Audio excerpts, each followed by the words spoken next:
26 दिसंबर 1924 को मिस्र के शहर स्कंदरिया में पैदा होने वाला एलियाहू बिन शाहू कोहीन बज़ाहिर एक आम यहूदी खानदान का एक लड़का था।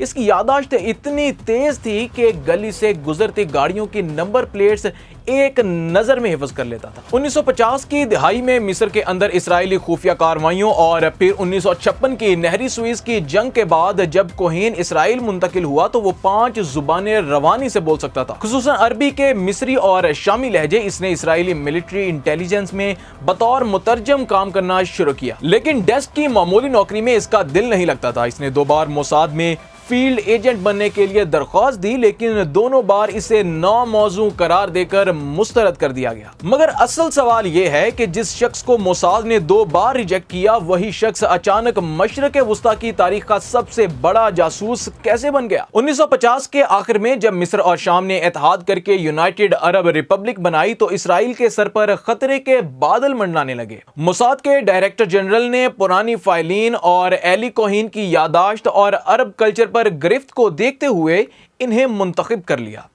6 माह की सख्त तरीन इंटेलिजेंस और तकनीकी ट्रेनिंग में इसकी असल शनाख्त मिटा दी गई। अब वो एली कोहीन नहीं रहा था, अब वो कमाल अमीन साबित बन चुका था, एक अमीर तरीन शामी ताजर जो अर्जेंटाइन में मुकीम था और अपने वतन शाम से बेपनाह मोहब्बत का दावा करता था। लेकिन एक शख्स जिसका शाम से कोई खानदानी ताल्लुक नहीं था, वो शामियों का एतमाद जीतने के लिए कौन सा जाल बुनने वाला था। कोहीन को पहले अर्जेंटाइन के शहर ब्यूनस आयरस में भेजा गया, जहां इसने पहले शामी तारकीन वतन, सफारतकारों और फौजी ओहदेदारानों के साथ ताल्लुकात इस्तवार किए और अपनी सखावत से इनका दिल जीता। यहीं इसकी मुलाकात अमीनुल हाफिज से हुई, जो बाद में शाम के सदर बने। 1962 में वो दमिश्क पहुंचा और सदनाया की मरकजी सिक्योरिटी जोन के करीब अपार्टमेंट लिया। इसने शाम के ताकतवर रहनुमाओं, मिलिट्री अफसरान और ताजरों को अपने घर पुरतकल्लुफ पार्टियों पर दावतें दी। अल्कोहल, रकम और तहाइफ के जोर पर शाम के खुफिया और हुकूमती राज इसके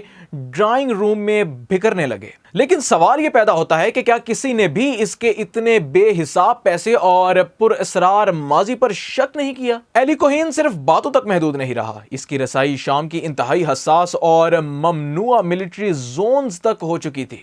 इसने शामी फौज के आला हुक्काम के साथ गोल्डन हाइट्स का दौरा किया।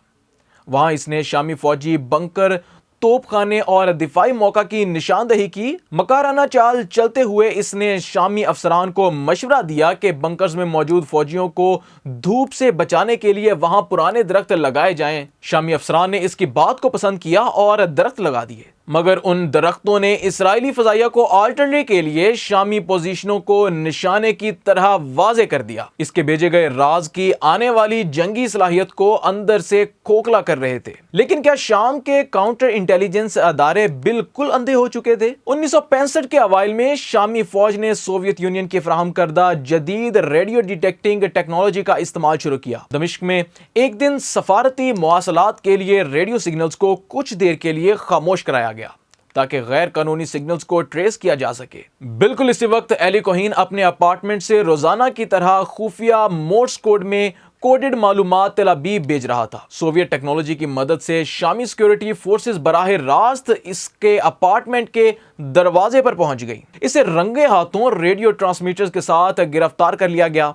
गिरफ्तारी के वक्त जब इसकी असल शनाख्त खुली तो दमिश्क के सियासी और फौजी ऐवानों में यह जल्जला आ गया। लेकिन सवाल यह था कि क्या शाम इस दाग को छुपा सकता था? कोहीन का मुकदमा मिलिट्री कोर्ट में चला गया और 18 मई 1965 को दमिश्क के मरजा स्क्वायर पर अवाम के सामने उसे फांसी दी गई। शाम ने इसके जज्दे खाकी को वापस करने से हमेशा इनकार किया, लेकिन इसकी दी गई मालूमात ने 2 साल बाद यानी 1967 की 6 दिन की जंग में इसराइल की फतह में कलीदी किरदार अदा किया। गोलान की पहाड़ियों पर वही सायादार दरख्त शामी बंकर्स का पता देते रहे और इसराइली फौज ने महज चंद घंटों में इसे नाकाबिले तस्खीर किले में बदल लिया। अगर आप केस की तहकीकाती टीम में शामिल होते तो एली कोहीन की कौन सी ऐसी गलती या सबूत था जिस पर आप सबसे पहले शक करते? इसका बेहिसाब पैसा, अर्जेंटाइन का मशकूक माजी या इसके अपार्टमेंट से मुसलसल निकलने वाले रेडियो सिग्नल्स? अपनी राय